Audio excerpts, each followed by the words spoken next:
All right, I wanted to do another video about food preservation, and it's again I'm trying to keep everything at 10 minutes, so can't cram a whole bunch in when you only got 10 minutes. So let's go into some of the math and details behind these different preservations. So let's start with the dry food preservation. So we're talking about pasta, rice, beans, that kind of stuff, but it also could be flour, bread mixes, everything like that.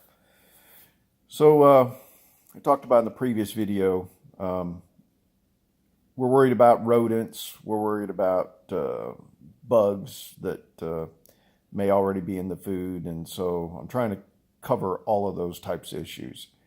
CO2 is a really good thing to consider, but there were side effects when I looked at the two different options for carbon dioxide. So you can buy dry ice, you can take chunks of it, stick it in the bottom of a 5-gallon bucket.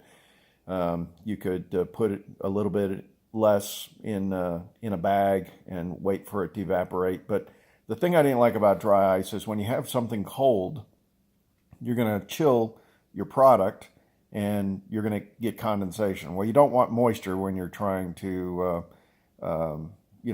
preserve stuff. So I thought that was like a killer defect, but there's a lot of YouTube videos that people are doing that, and I think that's a problem. Now, they probably did it because it's less expensive, but less expensive isn't necessarily what you should consider when you're trying to develop what I consider a best practice. So that's another reason why I picked the nitrogen. Dry nitrogen doesn't come out of the bottle cold because it's not a compressed gas. If you think of CO2 when you get in a bottle, it's compressed gas like propane is. And propane is cold when it comes out. If you try to fill another bottle, you'll actually see the condensation on the tank while it's doing that. Even when you're, getting your propane tank filled someplace, you'll see that it's cold. So to me, you want to keep moisture just like you want to keep rodents and other things out. That's a killer defect for food preservation. So the nitrogen, when I'm getting it, it's dry nitrogen, and I have 125 cubic feet in this bottle. Like I said, you can buy bigger bottles, but the problem is you end up with a tank rental, and I didn't want to do that, so I just went ahead and bought it outright. It's just like when I bought my propane tanks. I bought the propane tanks, and then I can pick and choose who I want to fill. Now, 125 cubic feet. Let's do a little math. How long will that last? So if you just had an empty 5-gallon bucket and you said, I want to fill this up with nitrogen and purge, air out and then seal it up, it would be 0.67 cubic feet. So if you were just filling empty 5-gallon buckets, which we're not, that'd be 185 times you could fill 5-gallon buckets.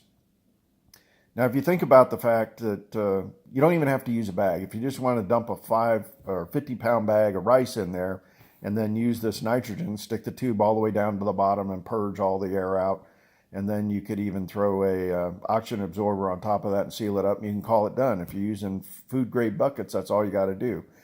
Now, in my mind, I wanted to go one step further, so that's why I came up with the mylar bags. So I'm going to have mylar bags of beans, rice, pasta, flour, whatever. I'm going to take each 5-gallon bucket, mix it up with these different things. And so each bag will have nitrogen in it.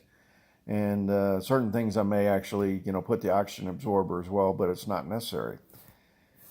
So that was my thinking, is that this, when you fill the thing up with mylar bags, you're going to use maybe like 1/10 the amount of nitrogen than if you just had an empty bucket, right?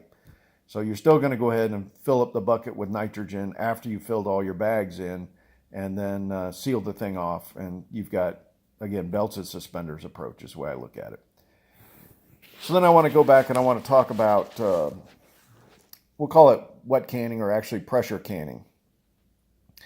I'd mentioned before, last thing we want to do is try to preserve our food, and we screw up and we end up getting people sick or even killing them because we may not have doctors or medicines or anything readily available, and by the time you realize what you got, it might be too late even if you got to a doctor. So botulism is a very clear threat when we're doing this, and you want to make sure you're doing everything possible to protect yourself. If you go look at canning you'll find that people are taking like old pickle jars and stuff, and they'll just like take a pot halfway up full of water, stick their jars in there, and that are full of, say, pickles or whatever, and they'll just do this wet canning without pressure. And I would argue if you're only getting to 212 degrees, botulism requires 240 degrees minimum to be able to kill it.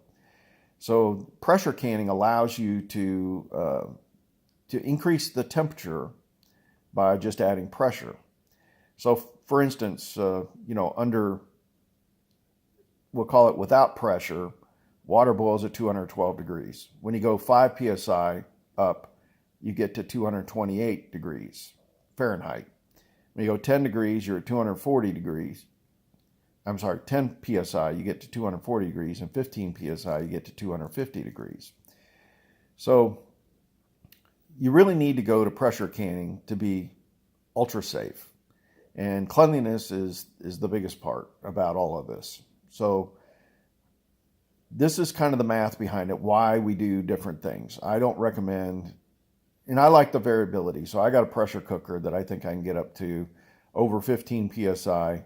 And, for when you read the instructions with your pressure canner, it explains all of this. So I'm just giving you like the Reader's Digest version about all this. So these are the different methods that I've chosen to do because there's significant science behind it. And my goal is not to make myself sick, anybody else sick, and especially not kill anybody, right? And that should be your goal as well.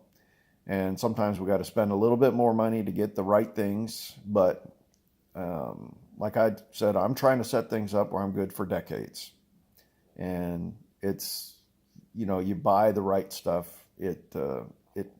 or buy quality stuff, and you do the proper research, you're going to bypass a lot of pitfalls. And so that's my goal, is to try to bring the best science behind this and help you understand why it works the way it does. All right, well, I think that's all I've got for this particular subject. I'm going to be reiterating some of this so that we kind of can get this to stick, because it's complex. There's a lot of stuff behind this, and you have to practice. You have to get out there and you have to do this. I think eventually we're going to get into, salt curing and other things, and but there's a whole lot involved in canning, because you don't do canning the same for every single thing. Certain vegetables you do a certain way, acidic things you do a certain way, meats you do a certain way, and so that we'll probably talk about all those things. All right, well, remember, we just do the best we can. I hope you're doing well. I hope everybody's treating you well. God bless.